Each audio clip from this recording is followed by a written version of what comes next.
জুমার দিন মসজিদে যাচ্ছিল রাশেদ। পথে তার সঙ্গে দেখা হলো সেই মানুষটার, যে একসময় তাকে প্রকাশ্যে অপমান করেছিল। মানুষটা চোখ নামিয়ে বলল, ভাই, আমি ভুল করেছি, যদি পারো আমাকে ক্ষমা করে দিও। রাশেদ থেমে গেল।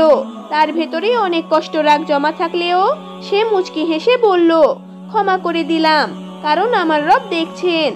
আমি চাই কিয়ামতের দিন আমিও যেন ক্ষমাপ্রাপ্তদের দলে থাকি।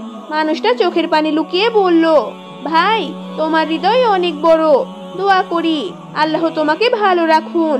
আল্লাহ তাআলা বলেন, যে ক্ষমা করে দেয় ও সংশোধন করে তার পুরস্কার আল্লাহর কাছে রয়েছে।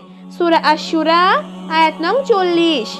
জুমার দিন আল্লাহর কাছে দোয়া কবুলের বিশেষ সময়। আর এই দিনেই রাশেদের সামনে এসে দাঁড়ালো সেই মানুষ, যে একসময় তাকে অপমান করেছিল।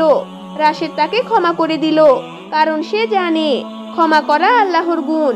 এটি শুধু অন্যকে নয়, নিজের হৃদয়কেও মুক্ত করে। এই গল্প আমাদের শেখায়, যদি আপনি আল্লাহর কাছে ক্ষমা চান, তাহলে আগে মানুষকে ক্ষমা করতে শিখুন।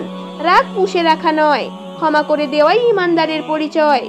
জুমার দিনের ফজিলত কেবল নামাজে নয়, আচরণেও প্রকাশ পায়। ক্ষমা করা দুর্বলতা নয়, বরং এটা সবচেয়ে বড় শক্তি। আসুন আমরা একে অপরকে ক্ষমা করতে শিখি, যেন কিয়ামতের দিন আমরাও ক্ষমা পাই। ভিডিওটা ভালো লাগলে লাইক, কমেন্ট, শেয়ার করুন এবং চ্যানেলটি সাবস্ক্রাইব করতে একদমই ভুলবেন না। ধন্যবাদ।